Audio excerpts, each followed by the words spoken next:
Hi, this is Betty Smith, and I'm doing Journal Unit 4, and it's talking about an unusual patient that I saw this week.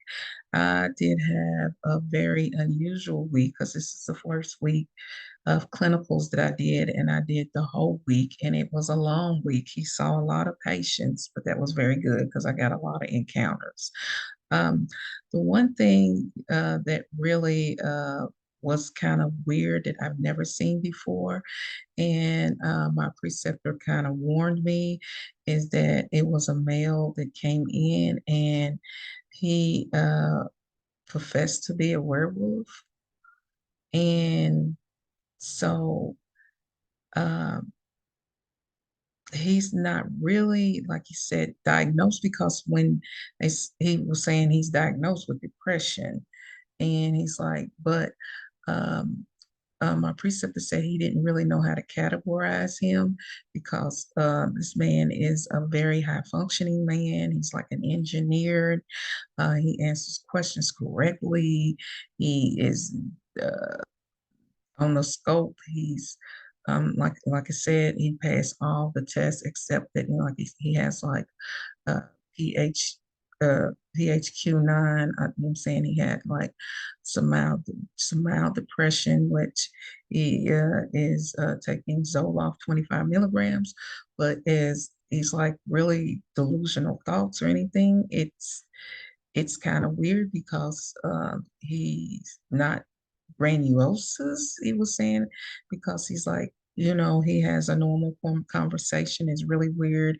And so, like I said, my preceptor said I cannot really pinpoint him exactly because he shows no signs of paranoid schizophrenics. He active hallucinations, visual, or tactile. He's like the only thing we could say is he's delusional, but in a sense, he's not because he will talk to you calmly and quietly, say, "Hey, how you doing?" Blah blah. Then when you ask him, he won't bring it up. It's not like he just says, "Hey, I'm a werewolf." When you bring it up, he's like, "Oh yes, yeah, I am a werewolf, and yes, I do think that I do this at night." And we was like, okay, but as far as answering questions correctly, high functioning at his job. He's a supervisor. He has no issues. He's married.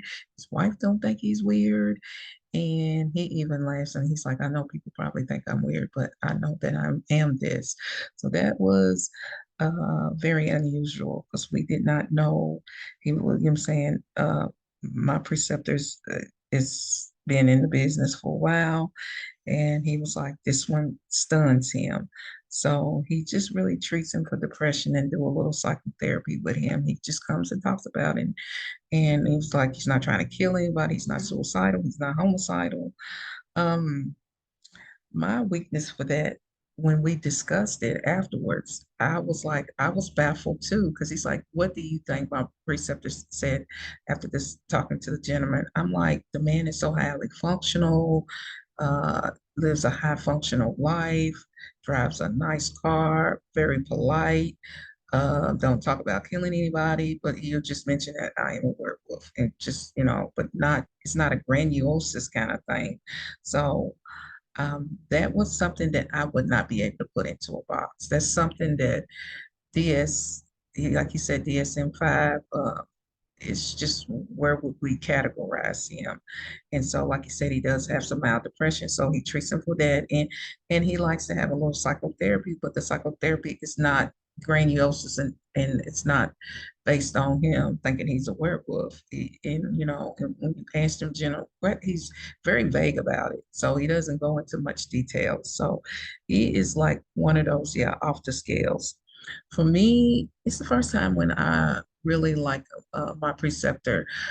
It's like for me, where do we put this? How do we categorize? How do we diagnose this man?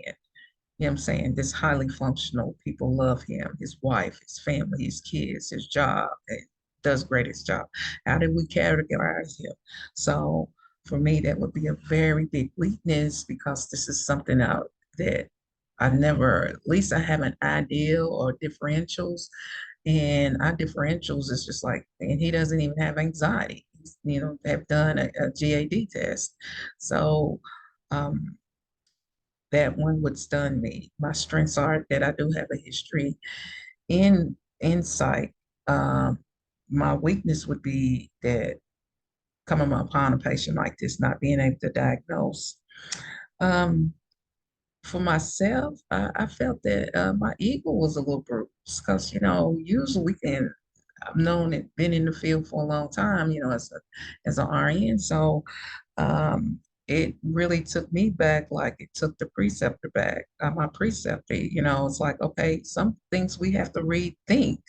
And so, what I'm saying, my ego was bruised, and it feels like we're helping him, but yet we not, because it's like me coming and talking to you all for 20 or 30 minutes and, being on my depressing medicine and, he's well maintained on that. He's been on that for years. He has no paranoid schizophrenic, none of that history, no family history. So that's really weird. My insights, like I was saying, this is something that I know now that it will probably be other people that I would not be able to diagnose. So in my future practice, I think that's the last question on there. How would I handle that? I think I would reach out like my preceptor did. He reached out to a lot of other people and he's like, hey, this gentleman, and he's got opinions from other colleagues, and they pretty much was baffled also. So I think in my future practice, just having inter professional and other colleagues, if it's something I'm baffled about, just having them maybe he's, sit in and talk with this gentleman or doing a one-on-one little slight psychotherapy, a brief psychotherapy to help the provider to get insight. I think that's something that I would have to have experienced colleagues to help me along this road. And that's the end of that story. And once again, my name is Betty Smith, and you have a blessed night.